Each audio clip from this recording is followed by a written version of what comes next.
Olá pessoal, eu sou a Edna, a professora de literatura. E nesse nosso curso nós estaremos falando sobre os principais aspectos da literatura luso-brasileira. Luso, não se esqueçam, é o termo que se refere a Portugal, a terra de Luso. Nosso curso está estruturado da seguinte maneira: uma aula sobre literatura portuguesa, uma aula sobre literatura brasileira, a fim de que você possa perceber com mais clareza qual é a relação existente entre elas. Mas antes de qualquer coisa, é importante que a gente defina o que é essa literatura. Tal definição não é algo muito simples e demandaria uma série de reflexões, mas para os limites desse nosso curso, podemos entender a literatura como não só a produção e a composição de textos escritos em prosa ou em verso, mas como também todo o conjunto dessas produções de um determinado país ou de uma determinada época. Vejamos agora uma imagem muito importante para o nosso curso. Vejamos que imagem é essa. Nós temos aí no mapa a região da Península Ibérica, e essa região é uma região muito importante, porque é aí, em meados do século XII, que tem início a história da literatura portuguesa tal qual nós conhecemos hoje. Isso lá por volta do século XII, quando Portugal se constitui como um estado independente. Toda essa produção, toda a literatura, ela é dividida em grandes movimentos, em grandes escolas ou estilos de época. Antes dessa divisão em estilos e movimentos, a história da literatura apresenta ainda uma outra grande divisão, que são as eras. Nós temos na história da literatura portuguesa a era medieval, a era clássica, a era romântica ou moderna e a era contemporânea. Mas em função da visão de mundo dos artistas, das características de cada período, essas grandes eras se dividem em momentos menores, chamados aí sim movimentos ou escolas literárias. Esses movimentos, essas escolas, não devem ser entendidos como compartimentos estanques, como uma série de gavetinhas separadamente. Não, ao contrário, não há um período certinho que marca o término de um movimento e início de outro. Essa divisão é apenas um recurso didático para facilitar a compreensão do aluno. Até porque há sempre um período de transição entre a ascensão de um novo movimento e o declínio de um movimento anterior. Sempre temos autores que apresentam características não só de uma escola, mas de outras escolas, como é o caso de Camões, comumente estudado como um poeta do classicismo, mas que apresenta características medievais, maneiristas e até mesmo barrocas. Para que você fixe bem essa ideia de estilo individual do poeta e estilo de época, vejamos o próximo esquema. Passemos a ele. Há um estilo individual que representa a característica particular, a maneira do artista trabalhar a língua e encarar o mundo. E um estilo de época, que corresponde ao conjunto das características comuns de um determinado grupo de autor num certo período da história. A literatura brasileira também é dividida, mas tal divisão nós só veremos nas próximas aulas. Hoje nós falaremos do trovadorismo. E para isso, passemos então a essa imagem. Vejamos qual é a cena que de alguma maneira representa o período. É neste ambiente palaciano que tem início o primeiro movimento da literatura portuguesa na era medieval, o trovadorismo. O trovadorismo surge com a figura dos trovadores medievais. Trovadores vem do termo trovador, que significava achar, encontrar. Cabia ao poeta encontrar a música e adequá-la aos versos. Neste período, nós temos a imagem desses trovadores que produziam canções para serem tocadas, cantadas aos sons de instrumentos musicais. Vejamos agora uma imagem símbolo deste período. Aí nós vemos os trovadores, os famosos trovadores medievais. O primeiro texto português, da literatura portuguesa, que se tem registro é a Cantiga da Ribeirinha de Paio Soares de Taveirós, comumente classificada como uma cantiga de amor. Toda a produção poética desse período acaba sofrendo uma divisão. Vejamos agora como se divide a poesia trovadoresca. Nós temos dois grandes grupos, as cantigas líricas, em que predominam os temas amorosos, e as cantigas satíricas, em que predominam a crítica e os efeitos cômicos. Passemos agora à divisão das cantigas líricas. As cantigas líricas, por sua vez, se dividem em cantigas de amor e cantigas de amigo. Agora nós veremos um exemplo de uma cantiga de amor. Senhor Fremosa, pois me não queredes, crer a coita e que me ten amor. Por meu mal é que também parecedes, por meu mal vos filhei por Senhor.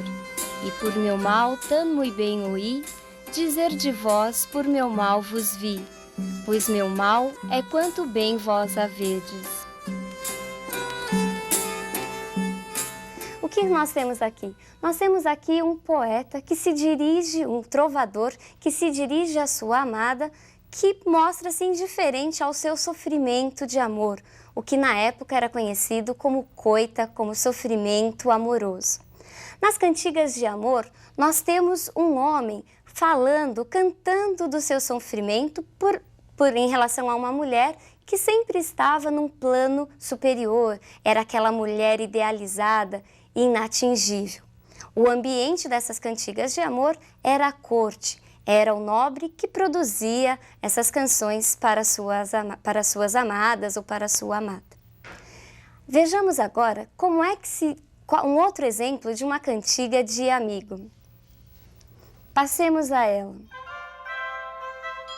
Ondas do mar de Vigo, se vistes meu amigo, e ai Deus se verrá cedo. Ondas do mar levado, se vistes meu amado, e ai Deus se verrá cedo. Se vistes meu amigo, e porque eu suspiro, e ai Deus se verrá cedo. Nas cantigas de amigo, ao contrário das cantigas de amor, em que o homem cantava o seu sofrimento pela mulher inatingível, nós temos o quê? Nós temos agora uma figura feminina. O eu lírico é feminino. Embora elas também sejam escritas, elas também eram escritas por homens, mas que se faziam passar por mulheres. As cantigas de amigo apresentam um ambiente mais pastoril, mais voltado à natureza. E aí nós encontramos uma mulher que canta a saudade do amado, frequentemente chamado de amigo. Nesse seu cantar, ela sempre dialoga ou com a mãe, com a amiga ou com algum elemento da natureza.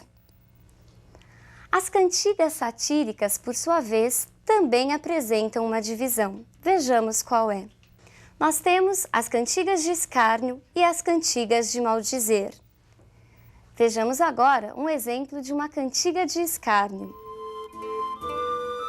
Uma dona, não digo eu qual, não agoirou o gano mal, pelas oitavas de Natal.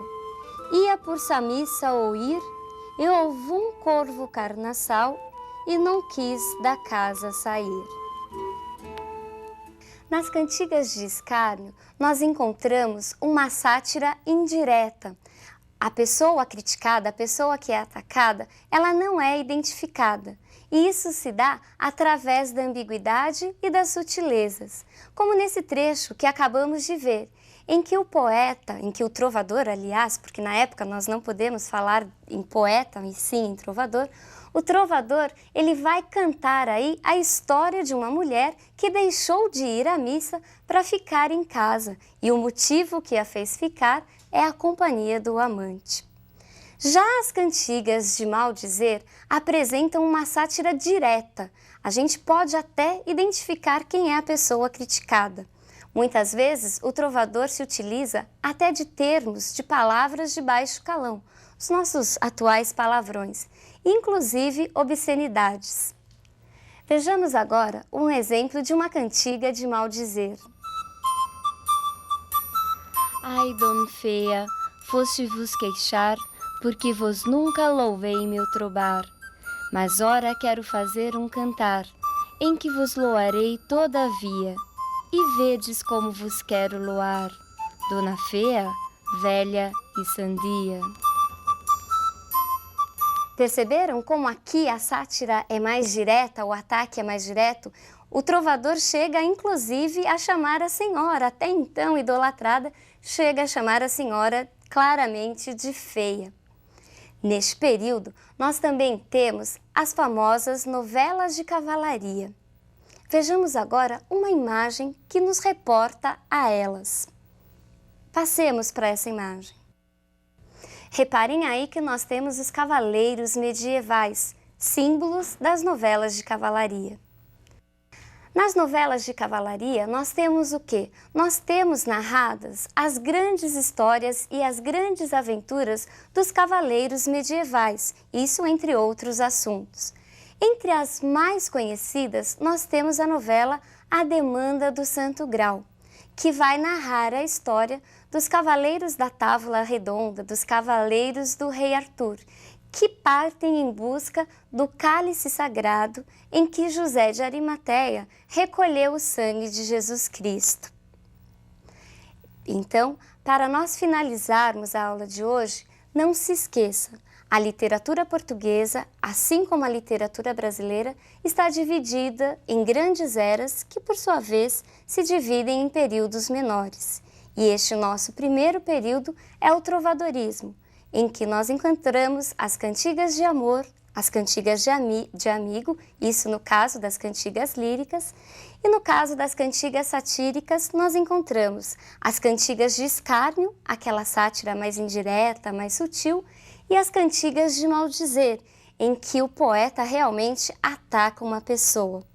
E ainda as novelas de cavalaria, que vão narrar os grandes feitos dos cavaleiros medievais. Por hoje é só, e até a nossa próxima aula.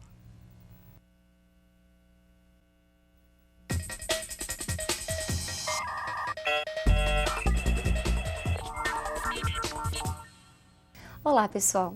Na aula de hoje nós estaremos falando sobre o segundo movimento da literatura luso-brasileira.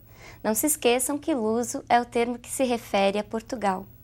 E para começarmos, nós vamos ver uma imagem de que de alguma forma sintetiza o ideário do período. Vejamos qual é essa imagem. Por que será que, ao contrário do período anterior, marcado por cenas de castelos, cavaleiros medievais, donzelas bem vestidas, nós temos agora a imagem de um homem nu, uma espécie de um estudo sobre a anatomia humana? Preste bastante atenção a essa aula, que no final você será capaz de responder a esta questão.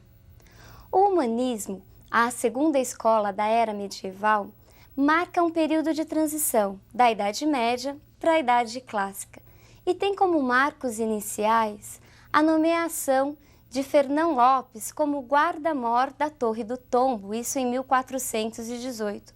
Torre do Tombo era o lugar onde os documentos oficiais ficavam guardados. Ou então sua promoção em 1434, quando ele passa a ser o cronista-mor do reino e recebeu então, nessa época, a incumbência de Dom Duarte, então rei de Portugal, a tarefa de registrar a história dos reis que o precederam. E se estende até por volta de 1527, quando, voltando da Itália, onde teve contato com as inovações renascentistas, o nosso Sá de Miranda chega em Portugal. O humanismo marca um período cheio de transformações e descobertas. Neste momento, a gente tem o surgimento de novas atividades econômicas, que aos poucos foram sendo responsáveis pela crise do sistema feudal, dando início a novas atividades, é o chamado mercantilismo. A economia de subsistência gradativamente vai sendo substituída pelas primeiras atividades comerciais. Neste período, nós temos o surgimento das cidades, chamadas burgos, e com ela uma nova classe social, a burguesia. É também o período das invenções e das descobertas. A imprensa é inventada aí por Gutenberg, lá Também neste período, temos também uma série de descobertas no que diz respeito a instrumentos relacionados à expansão ultramarina. Toda essa mudança, todo esse período de movimentação foi responsável pela mudança na visão de mundo, que até então era uma visão teocêntrica. O teocentrismo era Deus como centro de todas as coisas. Com essa alteração, nós passamos a ter o antropocentrismo, ou seja, o homem como centro de todas as coisas. E aí há um choque da visão teocêntrica com a visão mais antropocêntrica. E esse choque vai ser responsável pelas principais características humanistas. Vejamos agora quais são elas.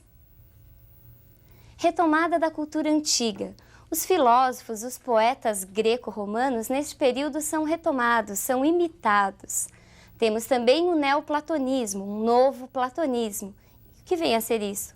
É a revalorização da filosofia de Platão, principalmente no que diz respeito à distinção amor espiritual e amor carnal. A mulher, que até então sempre esteve num plano espiritualizado, num plano mais elevado, carnaliza-se e desce à terra. Vejamos a próxima característica. A crítica à hierarquia medieval, à rígida estrutura nobreza, clero e povo. Neste momento, o homem aparece lutando por uma posição de destaque no universo e não aceita mais passivamente aquela ideia de destino. Cai por terra, neste momento, aquela ideia de que quem nasce pobre deve morrer pobre. Vejamos a próxima e última característica humanista neste período. O bifrontismo. O bifrontismo é a coexistência de características medievais com características renascentistas. Ao mesmo tempo em que nós encontrávamos fortes marcas do teocentrismo, do feudalismo, nós encontrávamos também características mais mercantilistas, mais antropocêntricas. A produção literária desse período também apresenta uma divisão. Vejamos qual é essa divisão. Nós temos a poesia palaciana, a prosa historiográfica e o teatro medieval. A poesia palaciana, como o próprio nome já diz, é a poesia produzida no ambiente do palácio, no ambiente dos palácios, dos castelos. Era a poesia feita por nobres e para a corte. Vejamos quais são suas principais características. Sem acompanhamento musical. O que significa sem acompanhamento musical? Ocorre a separação entre a música e o texto. Ao contrário do período anterior, em que nós tínhamos os textos produzidos para serem cantados, aqui a poesia destina-se à leitura. Neste momento, o termo trovador começa a ganhar um caráter, uma conotação mais pejorativa. E surge a figura do poeta, tal qual nós conhecemos hoje, aquele que escreve pelo prazer da leitura, pelo prazer da recitação. Vejamos a próxima característica da poesia palaciana. A utilização da medida velha. O que é essa medida velha? A utilização de versos redondilhos. Os versos redondilhos eram os versos escritos com 5 sílabas poéticas, redondilhos menores, ou com 7 sílabas poéticas, redondilhos maiores.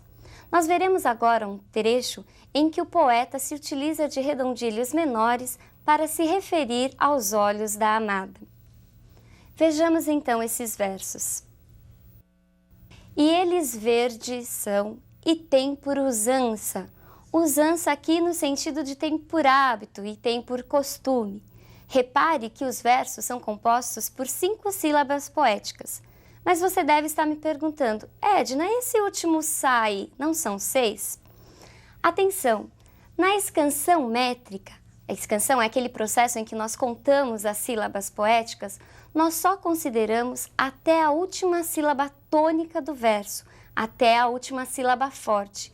É por isso que nós paramos no zan e desconsideramos o sa. Vejamos agora a outra característica da poesia palaciana. Então, é o mote glosado. O mote glosado é o quê? O poeta vai criar um tema, um motivo principal e vai desenvolvê-lo. O que é a glosa? A glosa nada mais é que a própria explicação. E a cada estrofe dessa glosa, a gente dá um nome de volta, que deve retomar um ou mais versos do mote central, do tema principal. Como, por exemplo, acontece com o mote do trecho que nós acabamos de ver, em que o poeta diz: "Menina dos olhos verdes, por que não me vedes?" Aí, a partir deste tema central, que é a cor dos olhos da menina, o poeta vai construir todo o seu texto. Neste período, nós também temos a prosa historiográfica. Fernão Lopes é o principal representante da prosa historiográfica e é considerado por muitos o fundador da historiografia portuguesa. Em suas crônicas, apesar de regiocêntricas, lembre-se que ele escreveu a história dos reis de Portugal, ele coloca o povo pela primeira vez como coautor das mudanças. O povo passa a também ser responsável pelas mudanças na história portuguesa.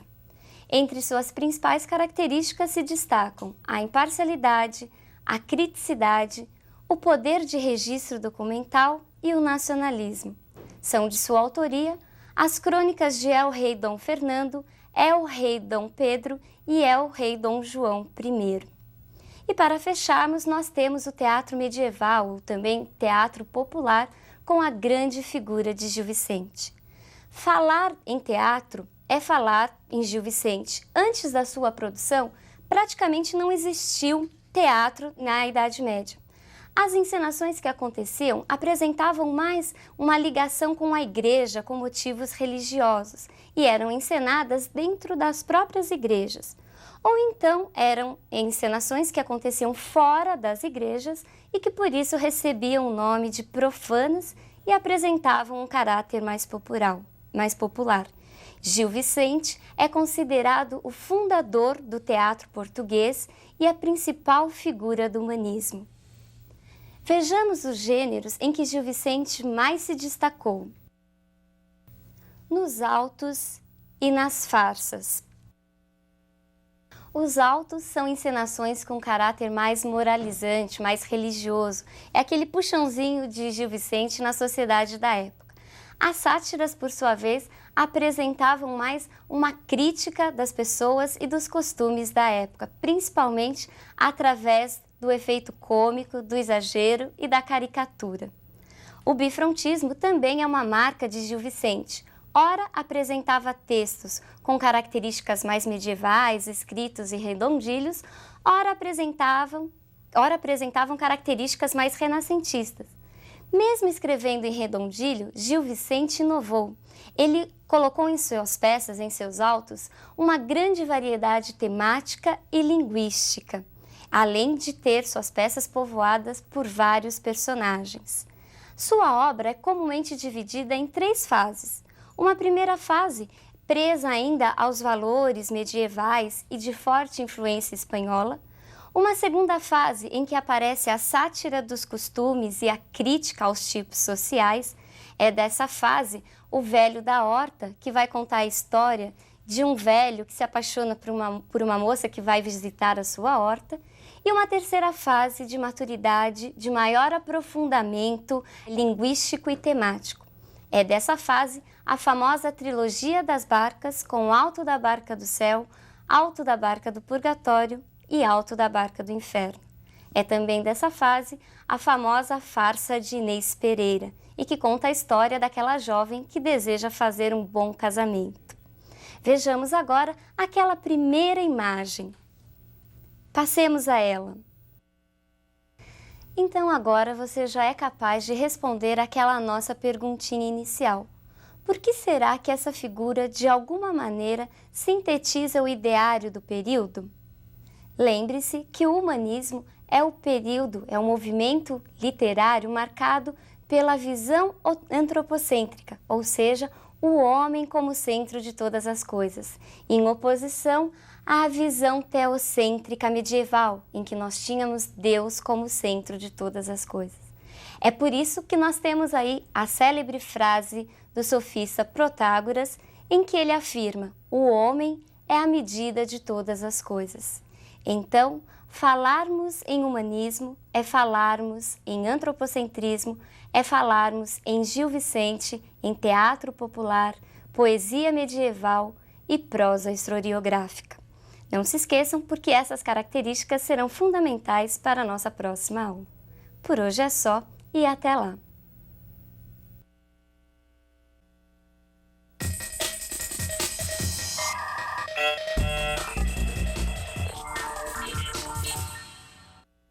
Olá, pessoal! Na aula de hoje nós vamos falar sobre o terceiro grande movimento da literatura portuguesa. É com esse movimento que tem início a chamada Era Clássica da Literatura. Não se esqueçam que nas aulas passadas nós já falamos do trovadorismo e do humanismo, que pertenciam à chamada Era Medieval. O classicismo, dando início a essa nova era, que é por sua vez formada por três outros grandes movimentos. Vejamos quais são eles.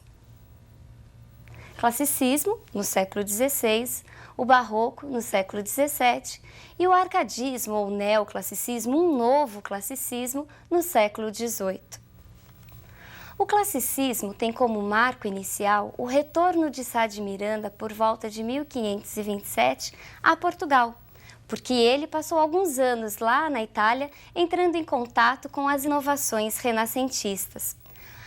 O classicismo vai perdurar aí no cenário até por volta de 1580, quando ocorre a unificação da Península Ibérica sob o domínio espanhol. Nessa época, Portugal já não aguentava mais, já não conseguia mais se sustentar político-economicamente. O classicismo, ele marca uma época muito importante não só para Portugal, mas para a Europa de uma maneira geral. É o apogeu da nação portuguesa, principalmente com as grandes descobertas ultramarinas. Vejamos qual é o símbolo deste período todo. A Torre de Belém se localiza na entrada do Porto de Lisboa e foi construída justamente nessa época, lá no século XVI, para simbolizar todo este período, as grandes navegações portuguesas. Essas descobertas começaram basicamente com a rota que Vasco da Gama empreendeu, o caminho que ele descobriu para as Índias, isso em 1498. Depois, nós também temos, já em 1500, o descobrimento do Brasil e mais um pouquinho para frente de outras regiões lá na África. O classicismo, ele marca a conquista, esse apogeu, e isso acaba refletindo também na própria economia de Portugal. Neste período, Lisboa se transforma numa das grandes capitais da Europa. Vejamos agora quais são as principais características do classicismo. Racionalismo é a razão que passa a governar a emoção e o sentimento. Essa razão, este equilíbrio, busca uma harmonia. Até então, o homem que era mais particularizado agora passa a ganhar ares mais universais. Os clássicos estavam preocupados com o homem sim, com o mundo também, mas com o homem e com o mundo com letra maiúscula. Vejamos a segunda característica, retomada da mitologia pagã. Aqui, os autores, os poetas greco-latinos são retomados. E eles são retomados por quê? Porque eles são tidos como exemplos de perfeição, ideais de beleza. Tanto que vários deuses gregos aparecem na literatura e na pintura renascentista deste período. Agora a próxima característica, a verossimilhança. Para o clássico, a verdade era o racional e o racional era o belo. O belo e o racional, por sua vez, correspondiam àquilo que era natural. É por isso que, neste período, a natureza é constantemente imitada e muito valorizada. A próxima característica é o fusionismo, ou seja, a fusão, a união da mitologia pagã com os ideais, com os valores do cristianismo. Nós temos aí a junção dos deuses, das ninfas gregas, com os santos, basicamente, da Igreja Católica. Não se esqueça da importância da Igreja Católica até hoje para os portugueses. Uma última característica do classicismo é a medida nova. E o que é essa medida nova? Não se esqueçam que nós já vimos a medida velha lá no humanismo, com os versos de 5 e de 7 sílabas poéticas.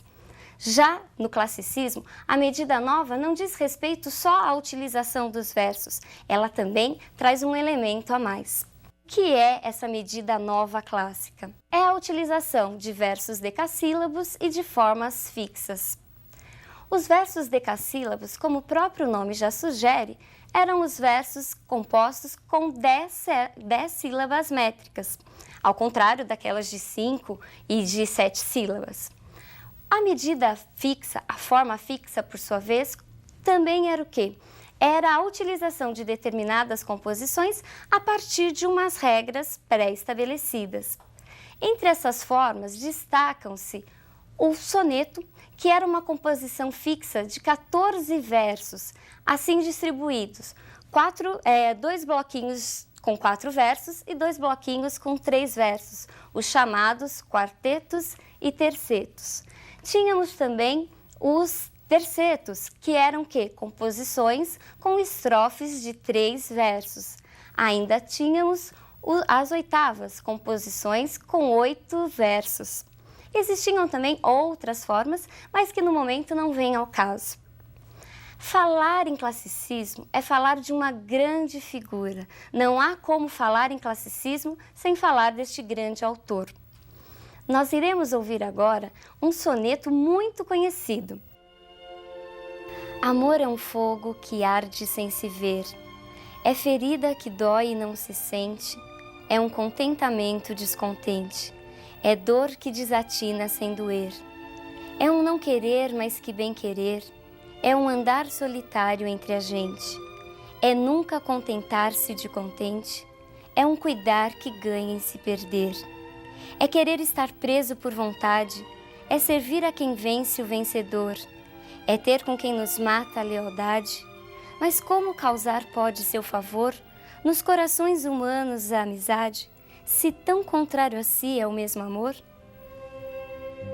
E então, descobriu quem é o grande autor, quem é o grande poeta clássico? Que bom! Mas cuidado, se você disse Renato Russo, você errou. Vejamos quem é esse grande autor. Isso mesmo, o autor é Luís Vaz de Camões, o nosso conhecidíssimo Camões. Mas se você disse Renato Russo, não fique triste, pois há uma explicação. Renato Russo, o nosso conhecido compositor e músico brasileiro, se utilizou deste famoso soneto de Camões, Amor é fogo que arde sem se ver, na letra da sua música Monte Castelo, que foi muito tocada há alguns anos em nosso país. Renato Russo não ficou também só preso aos trechos de Camões, ele aproveitou também passagens bíblicas, e em especial da primeira carta de São Paulo Apóstolo aos Coríntios, basicamente no capítulo 13. Camões era um pouco danadinho.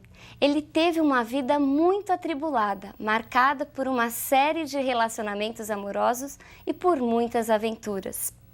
Contam os estudiosos que Camões sempre esteve envolvido com mulheres e principalmente mulheres da corte. E por esses envolvimentos, Camões tinha também um jeito meio valentão de ser. Ele já havia sido soldado e esse seu jeito valentão, mais seus casos amorosos, foram responsáveis por várias brigas em Portugal. Camões, ele tem todo esse aspecto biográfico que de alguma maneira também será retratado em sua obra. Vejamos agora quais são as principais obras de Camões. Veremos então como é que se divide a poesia, a obra camoniana. Camões escreveu poesias líricas, peças teatrais e a grande obra épica Os Lusíadas. A poesia lírica. A poesia lírica camoniana é marcada por uma dualidade, por um dualismo, ou seja, apresenta duas vertentes. Ora, são textos com nítida influência medieval, escritos com redondilhos, ora redondilhos maiores, de 7 sílabas poéticas, ora redondilhos menores, com 5 sílabas poéticas, ora com motes glosados. Lembram-se do humanismo, o mote glosado, em que o poeta iria retomar aquele tema principal? Pois então, Camões também escreveu dessa maneira. Outras vezes, Camões utilizava-se do soneto, como este que nós acabamos de ver na aula de hoje. Ao contrário do que muita gente pensa, Camões também escreveu peças teatrais. É verdade. Poucas foram as peças, mas elas foram escritas basicamente sob a forma de autos. Nós temos conhecimento de apenas 3 delas. As 2 primeiras estavam mais presas à tradição medieval, enquanto que a última apresentava uma inspiração mais latina. Mas Camões é conhecido não só nos países de língua portuguesa, mas em todo o mundo como grande escritor épico, como o autor da grande epopeia da língua portuguesa. Epopeia essa chamada de Os Lusíadas. Neste texto, nessa epopeia, e o que é uma epopeia? Epopeia é a narrativa dos grandes feitos de heróis, ou no caso de Os Lusíadas, da nação portuguesa. Nessa obra, o Camões ele vai retratar um pouco do que foi a viagem de Vasco da Gama. Encontraremos também o fusionismo e outras características marcantes do classicismo. Mas todas essas características não serão estudadas hoje. Basta que hoje você saiba que Camões, ao escrever Os Lusíadas, de alguma maneira sabia muito bem do que estava falando, porque assim como Vasco da Gama, ele também fez uma viagem que fazia todo o percurso do caminho em que Vasco da Gama fez para chegar até as Índias. Vasco da Gama, Camões, são temas fundamentais do classicismo também. E para terminarmos, é importante que nós nos lembremos do que foi dito. Falar em classicismo é falar em medida nova. E o que é essa medida nova? A utilização de versos decassílabos e de formas fixas, basicamente dos sonetos, dos tercetos e das oitavas. Falar em classicismo é falar na grande figura de Luís Vaz de Camões, o nosso conhecidíssimo Camões. Bom, pessoal, por hoje é só e até a nossa próxima aula.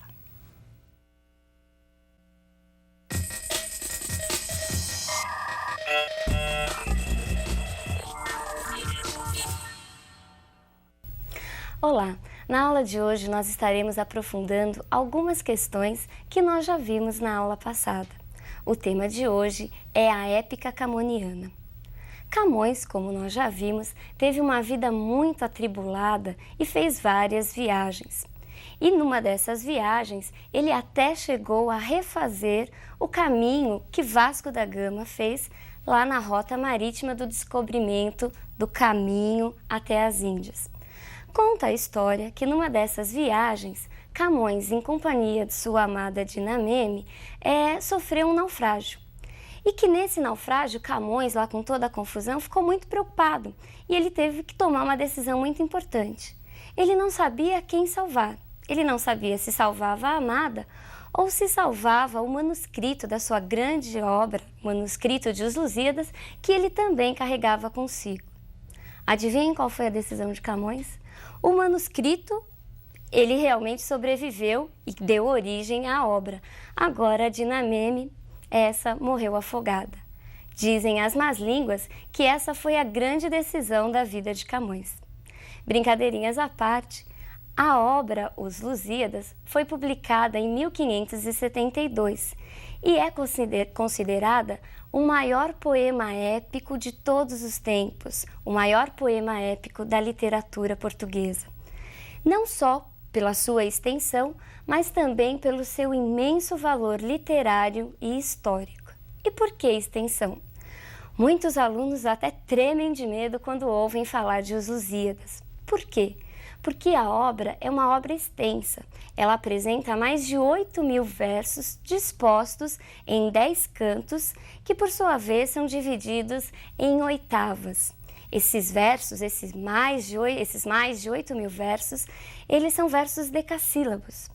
E nós já vimos que verso decassílabo era aquele verso composto por 10 sílabas poéticas e a oitava, por sua vez, era aquela forma, aquela produção fixa composta por estrofes de 8 versos.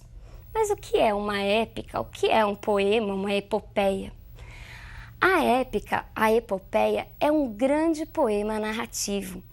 A epopeia vai contar a história dos grandes heróis e dos grandes feitos de um povo.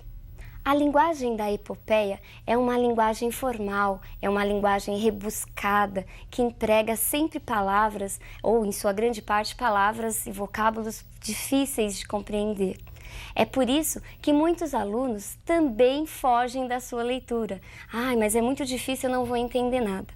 Eu espero que a partir da aula de hoje, a extensão e essa leitura, essas palavras rebuscadas, não sejam empecilhos para a sua leitura, para que você também possa descobrir o prazer de ler os Lusíadas.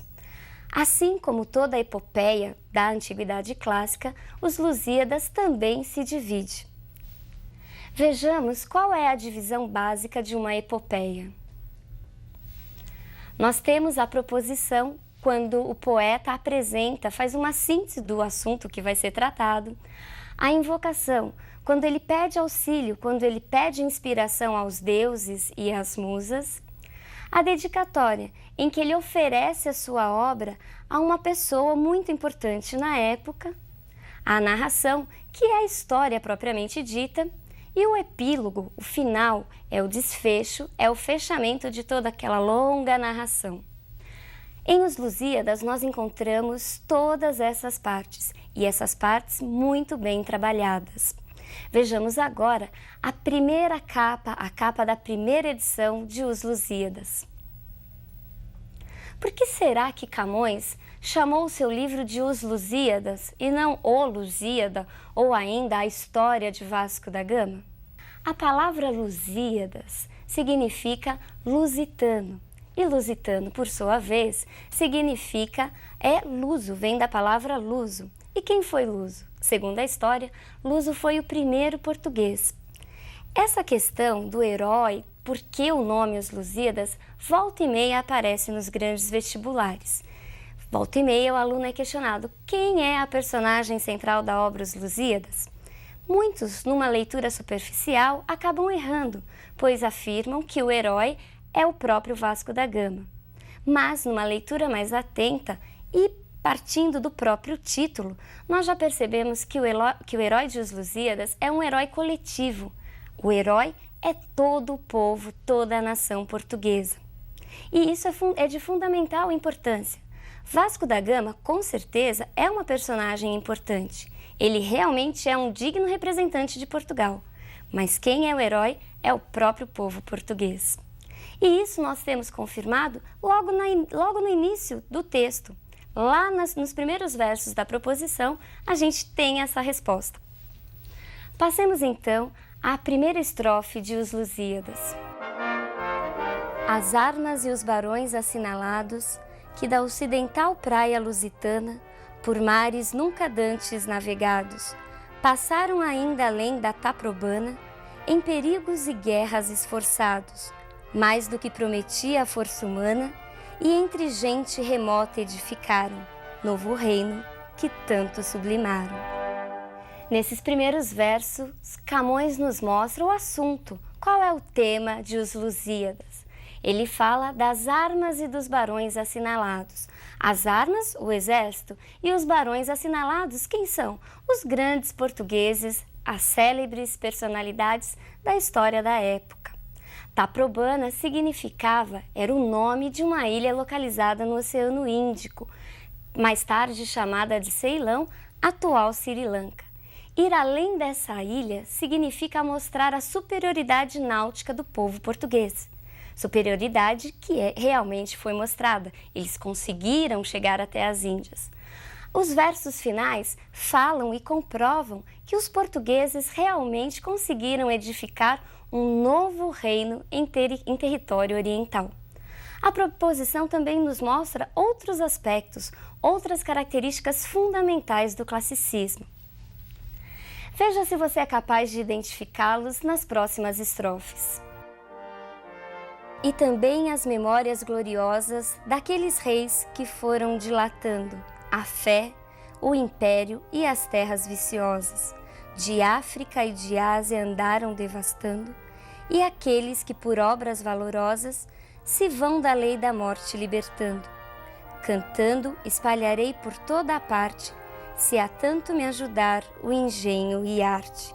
Cessem do sábio grego e do troiano as navegações grandes que fizeram, cálice de Alexandre e de Trajano, a fama das vitórias que tiveram, que eu canto o peito ilustre lusitano, a quem Netuno e Marte obedeceram, cesse tudo o que a musa antiga canta, que outro valor mais alto se alevanta.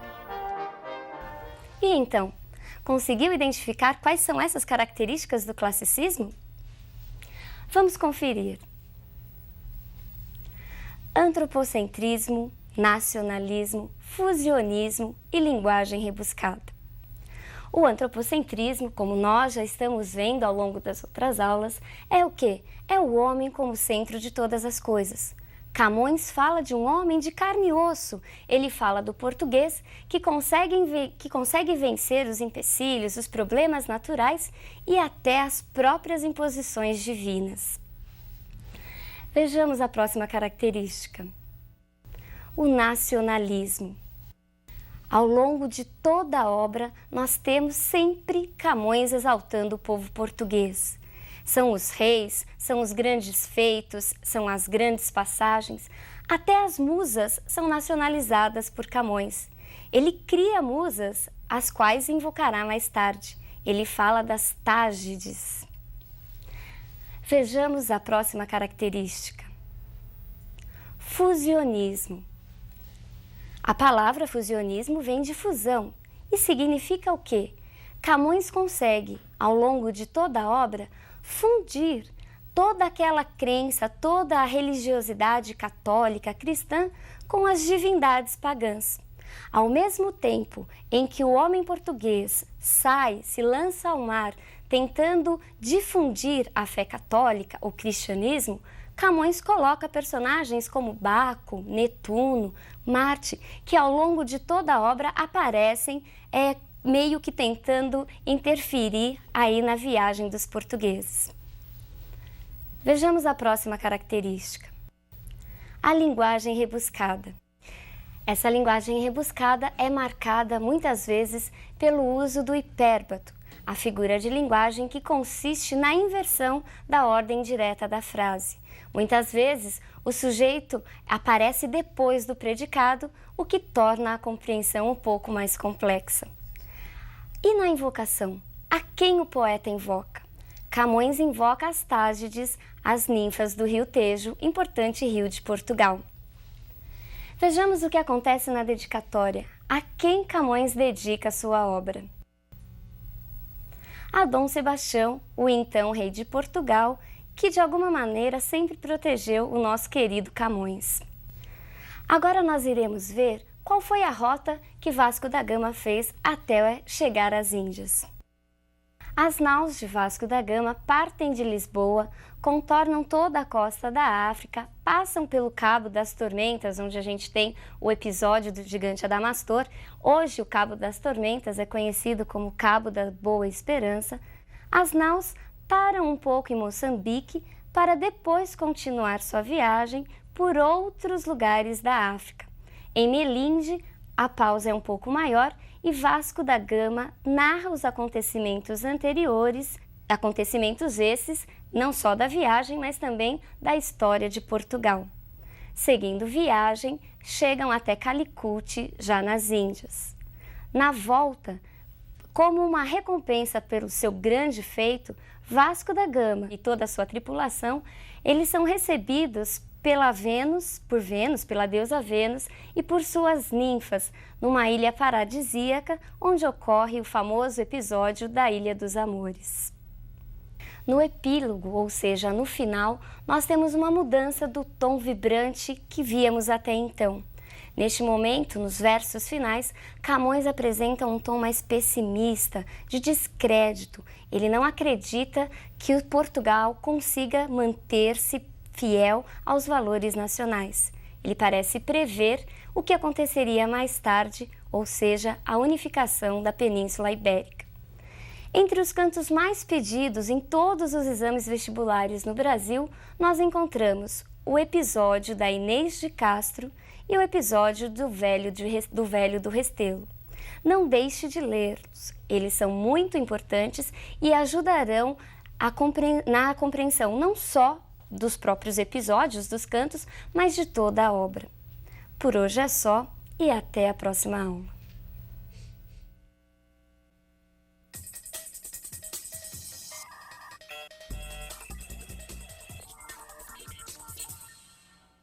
Olá, pessoal! Na aula de hoje nós estaremos falando sobre o movimento, sobre a produção literária do século XVI e século XVII. Mais especificamente, estaremos falando sobre o Barroco em Portugal e a literatura informativa no Brasil. E para mostrarmos que a literatura não é algo do passado, não é algo pré-histórico, desvinculada do nosso dia a dia, nós começaremos com uma questão. O que será que esse símbolo oriental do Yin Yang, pode estar fazendo na nossa aula de literatura? Será que ele tem alguma relação com o Barroco? Preste bastante atenção à aula de hoje, que no final você será capaz de responder a essa questão. O Barroco, ou também chamado seiscentismo, por ser a escola que teve início lá no final do século XVI, é um período muito importante para toda a história literária. Ele tem como marco inicial a unificação da Península Ibérica sob o domínio espanhol e se estende até por volta da primeira metade do século XVIII, quando nós temos a fundação da Arcádia Lusitana e tem início o arcadismo. O Barroco corresponde a um período muito importante, marcado por grandes transformações.